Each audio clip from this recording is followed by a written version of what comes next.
بسم اللہ الرحمن الرحیم الحمد للہ وکفا وسلام علی عبادہ الذین اصطفی اما بعد۔ آج ہم لوگ جو اللہ کے کرم و فضل سے 27 پارہ مکمل کیے ہیں اسی کا خلاصہ سماعت فرمائیں گے۔ سب سے پہلے ہم لوگ جو سورہ طور کی تلاوت سنے ہیں اس کا خلاصہ یہ ہے، طور اس پہاڑ کا نام ہے جس پر اللہ تعالیٰ نے حضرت موسیٰ علیہ السلام سے گفتگو فرمائی تھی، یعنی بات کی تھی۔ اس سورہ کے شروع ہی میں اس پہاڑ کی قسم کھائی گئی ہے، اسی مناسبت سے اس کا نام طور ہے۔ اس سورہ کا آغاز قیامت کے ذکر سے ہوتا ہے۔ اس کے علاوہ توحید، آخرت، رسول اللہ صلی اللہ علیہ وسلم کی رسالت، آپ پر کیے جانے والے اعتراض کا رد، اہل جنت پر انعامات اور اہل دوزخ پر عذاب وغیرہ کا ذکر آیا ہے، اور آخر میں رسول اللہ صلی اللہ علیہ وسلم کو ذکر و تسبیح کی تلقین کی گئی ہے۔ یہ ان صورتوں میں سے ہے جن کو رسول اللہ صلی اللہ علیہ وسلم نمازوں میں تلاوت کیا کرتے تھے۔ ام المومنین حضرت ام سلمہ رضی اللہ عنہا سے روایت ہے کہ میں نے بیت اللہ شریف کے بازو میں آپ صلی اللہ علیہ وسلم کو نماز پڑھنے کے دوران سورہ طور پڑھتے ہوئے سنا۔ نیز حضرت جبیر بن مطعم رضی اللہ تعالی عنہ سے مروی ہے کہ میں کچھ قیدیوں کے سلسلے میں گفتگو کرنے کے لیے حضور صلی اللہ علیہ وسلم کی خدمت میں حاضر ہوا۔ آپ صلی اللہ علیہ وسلم اس وقت فجر کی نماز ادا کر رہے تھے اور سورہ طور کی تلاوت میں مشغول تھے۔ جب آپ صلی اللہ علیہ وسلم آیت نمبر 7-8 پر پہنچے تو عذاب نازل ہونے کے خوف سے میں نے اسلام قبول کر لیا، اور جب آپ صلی اللہ علیہ وسلم نے اس سورت کی آیت نمبر 35-36 پڑھی تو ایسا لگا کہ میرا کلیجہ اڑ جائے گا۔ اس کے بعد جو ہے سورہ نجم کی تلاوت ہوئی ہے۔ اس کا خلاصہ یہ ہے، سورہ کا آغاز ستارہ کی قسم کھانے سے ہوتا ہے، اور ایسے ستارے کی قسم کھائی گئی جو ڈوبنے کے قریب ہو، کیونکہ ایسے ہی ستارہ سے سمت معلوم کی جا سکتی ہے، اور اس کے ذریعے سمندری اور ریگستانی سفر میں لوگ اپنا راستہ متعین کرتے ہیں۔ جب ستارہ بیچ آسمان میں ہوتا ہے اس سے چلنے والے کو سمت سفر کا علم نہیں ہوتا۔ اسی مناسبت سے اس سورہ کا نام والنجم ہے۔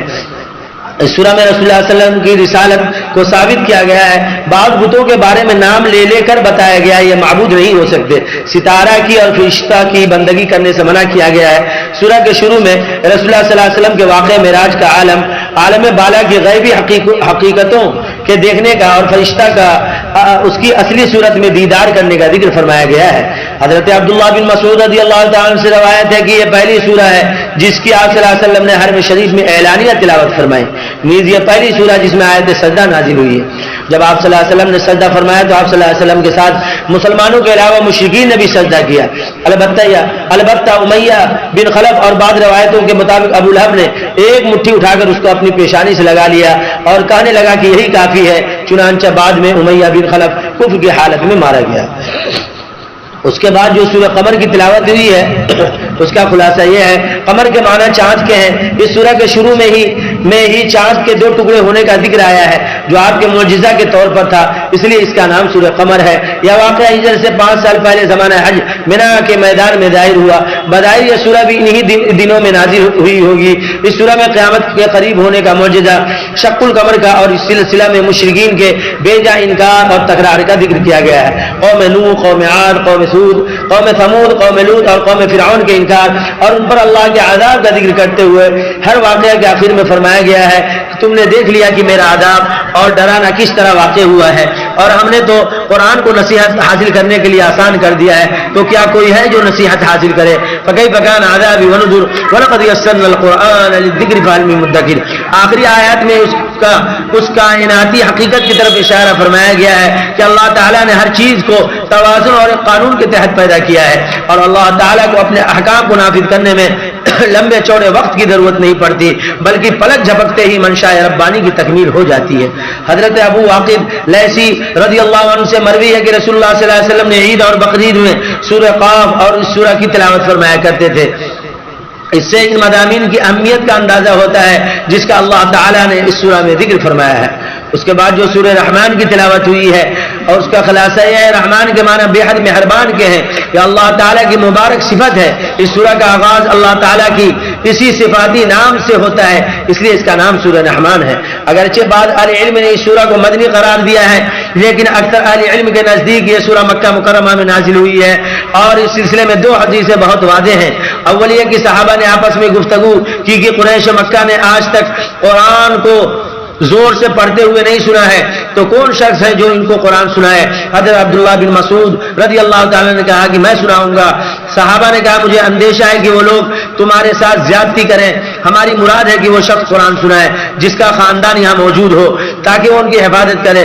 حضرت عبداللہ بن مسعود اصلاً مکہ کے متوطن تھے، مگر حضرت ابن مسعود اپنی رائے پر قائم رہے اور مقام ابراہیم میں کھڑے ہو کر بآواز بلند سورہ رحمان کی تلاوت شروع کر دی۔ قریش نے پہلے تو غور کیا، پھر آپس میں پوچھا یہ کیا پڑھ رہے ہیں؟ پھر انہی میں سے بعض نے جواب دیا کہ وہ وہی کلام پاک پڑھ رہے ہیں جن کے بارے میں محمد صلی اللہ علیہ وسلم کا خیال ہے کہ ان پر اتارا گیا ہے۔ چنانچہ سب نے مل کر اتنی مار پیٹ کی کہ ان کے چہرے پر زخم کے نشانات پڑ گئے۔ دوسرے حضرت جابر رضی اللہ عنہ سے روایت ہے کہ آپ نے اپنے رفقا پر سورہ رحمان کی شروع سے آخر تک تلاوت کی، انہوں نے خاموشی کے ساتھ سنا تو آپ نے فرمایا کہ میں نے اسے جنات والے واقعے کی رات میں جنوں پر پڑھا تو انہوں نے تم سے بہتر طور پر اس کا جواب دیا۔ میں جب بھی پڑھتا تھا فَبِأَيِّ آلَاءِ رَبِّكُمَا تُكَذِّبَانِ، تو وہ بول پڑھتے تھے اے ہمارے پروردگار ہم آپ کی کسی نعمت کا انکار نہیں کرتے۔ یقیناً ساری تعریفیں آپ ہی کے لیے ہے۔ یہ دونوں حدیثیں واضح کرتی ہے کہ یہ سورہ مکی زندگی میں نازل ہوئی ہے کیونکہ جنوں والا واقعہ طائف سے لوٹے ہوئے مکی زندگی میں ہی پیش آیا تھا۔ اس سورہ میں اللہ تعالیٰ کی توحید اور آخرت کا خاص طور پر ذکر فرمایا گیا ہے اور اس کو واضح کرنے کے لیے اس کائنات میں پھیلی ہوئی اللہ تعالیٰ کی عظیم نعمتوں اور ان میں قدرت الہی کی جلوہ فرمائیوں کا ذکر فرمایا گیا ہے اور پھر اخیر میں جنت کا ایسا نقشہ کھینچا گیا ہے کہ ہر انسان کو جنت کا شوق پیدا ہوتا ہے اور دوزخ کی ایسی تصویر کھینچی گئی ہے کہ ہر انسان لرز اٹھے۔ عام طور پر قرآن میں اصل خطاب انسانوں سے کیا گیا ہے، ان کے ضمن میں جنات بھی مخاطب ہے، لیکن اس صورت میں انسان اور جنات کو احکام الہی کو مکلف دو مستقل مخلوق کی حیثیت سے مخاطب بنایا گیا ہے۔ اس سورہ میں زبان و بیان کی ایسی رعنائی سمودی گئی ہے اور اتنا خوبصورت صوتی آہنگ پایا جاتا ہے جس شخص کو عربی زبان کا ایک حرف بھی نہ آتا ہو وہ بھی اس کو پڑھ کر متاثر اور لطف اندوز ہوئے بغیر نہیں رہ سکتا۔ غالباً اسی لیے آپ نے اس سورہ کو قرآن مجید کی دلہن یعنی عروس القرآن قرار دیا ہے۔ اس کے بعد جو سورہ واقعہ کی تلاوت ہوئی اس کا خلاصہ یہ ہے واقعہ کے معنی واقع ہونے والی بات، چونکہ قیامت کا واقع ہونا یقینی ہے اس لیے قیامت کا ایک نام واقعہ بھی ہے۔ اس سورہ کے پہلی آیت میں قیامت کا یہ نام ذکر فرمایا گیا ہے اس لیے سورہ کا نام واقعہ ہے۔ اس سورہ میں قیامت میں پیش آنے والی کیفیتیں تفصیل سے ذکر کی گئی ہیں۔ انجام کے اعتبار سے 3 گروہوں کا ذکر فرمایا گیا ہے، اصحاب الیمین، اصحاب الشمال، سابقین، اور آخرت میں ان کے انجام کو واضح کیا گیا ہے۔ اللہ تعالیٰ کی وحدانیت، قدرت اور آخرت کے ممکن ہونے پر انسان کی، پودوں کی، پانی اور آگ کی تخلیق اور کائنات کی نشانیوں سے دلیل پیش کی گئی ہے۔ نیز قرآن مجید کی صداقت اور حفاظت کا ذکر فرمایا گیا ہے۔ اس سورہ کی متعدد فضیلتیں حدیثوں میں منقول ہے۔ حضرت عبداللہ بن مسعود رضی اللہ عنہ سے روایت ہے کہ آپ صلی اللہ علیہ وسلم نے فرمایا جو شخص ہر رات کو سورہ واقعہ کی تلاوت کرے وہ کبھی فاقہ سے دوچار نہیں ہوگا، یعنی اس کو کبھی فاقہ نہیں آئے گا۔ بعد احادیث میں آیا ہے کہ آپ صلی اللہ علیہ وسلم نے فرمایا یہ سورہ غنا ہے، یعنی جو اس کو پڑھے اس کو مالداری بھی آئے گی، یعنی یہ سورہ محتاجی کو دور کرنے والی ہے۔ نماز فجر میں جن صورتوں کے پڑھنے کا معمول تھا ان میں ایک سورہ واقعہ بھی ہے۔ اس طرح کی اور بھی روایتیں اس سورہ کی فضیلت میں وارد ہوئی ہیں۔ اس کے بعد جو ہے 27ویں پارے کی جو آخری سورت پڑھی گئی وہ سورہ حدید ہے۔ اس کا خلاصہ ہے حدید کے معنی لوہے کے ہیں۔ اس سورہ کی آیت نمبر 25 میں لوہے کے فوائد پر روشنی ڈالی گئی ہے، اسی مناسبت سے اس کا نام سورہ حدید ہے۔ مشہور مفسر علامہ قرطبی نے لکھا ہے کہ اس سورہ کے مدنی ہونے پر تمام اہل علم کا اتفاق ہے۔ اس سورہ میں ایمان، جہاد، اللہ تعالیٰ کے راستے میں انفاق، آسمان و زمین کی تخلیق، اہل ایمان اور منافقین کے بنیادی اوصاف، دنیا و آخرت کی حقیقت وغیرہ پر روشنی ڈالتے ہوئے حضرت نوح، حضرت ابراہیم، حضرت عیسیٰ علیہ السلام وغیرہ کا ذکر فرمایا گیا ہے۔ اور سورہ کے آخر میں 2 اہم باتوں کی طرف توجہ دلائی گئی ہے۔ ایک یہ کہ کتاب الہی کو نازل کرنے کا بنیادی مقصد دنیا میں انصاف قائم کرنا اور اسی کے ضمن میں لوہے کے فوائد کا ذکر آیا ہے، شاید اس لیے کہ بہت سے دفعہ انصاف قائم کرنے کے لیے لوہے کی طاقت کا استعمال کرنا پڑتا ہے۔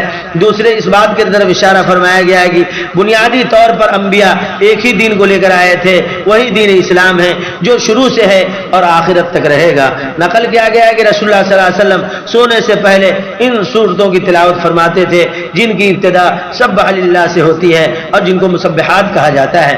آپ صلی اللہ علیہ وسلم فرماتے تھے کہ ان میں ایک آیت ایسی ہے جو 1000 آیت سے بڑھ کر ہے. اور پھر آپ صلی اللہ علیہ وسلم اس سورت کے آیت نمبر 3 کا ذکر کرتے تھے هو الاول والآخر والظاہر والباطن وهو بكل شيء علیم.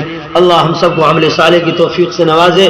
جزا اللہ عنا محمدا ما هو صلی اللہ علیہ وسلم.